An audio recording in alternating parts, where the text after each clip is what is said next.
তুমি দিয়ে দাও খুশি হয়ে চাচারে, চাচা নিতেছে। পয়সা এদিকে আসো, তুমি কাগজটা আমারে দাও। হ্যাঁ কাগজটা কই, আমি নিজেই ছবি হ্যাঁ। কাগজে ছবি তোলেন তো। আমি এই তুলে রাখতেছি গাড়ি সেলস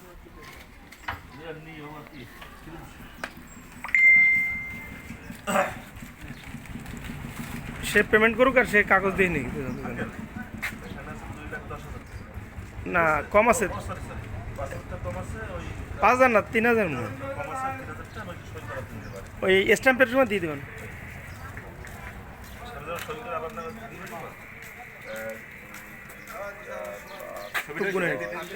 ভাই মাঝখানে ক্লিক করতে এইদিকে ঘুরে নেন, এই ঘুরে এই ক্লিক করেন এখানে, এখানে এই টাকাটা তুমি করে নাও। আমার 3,000 টাকা কম আছে, 3,000 টাকা পরশু দিন দেবে। ভাই কালকে নিয়ে নিও, কালকে। দিয়ে দিয়ে না ভাই এটা করেন না ভাই। না তুমি শোনো, ব্যাপার আছে কি, সব ভিডিও হয় ওটা আপনি ওটাই করেন। টাকাটা তুমি ভিডিও নাও। এই ঘুরে নাও, ঘুরে বুঝে নাও। কত 3,000 দিবেন তাই? না 7 পুরো টাকাটাই আছে, 3,000 টাকা কম আছে, ওইটা তুমি ওই যে সময় রিপিট করে দেবেন ওই সময় দিয়ে দেবে।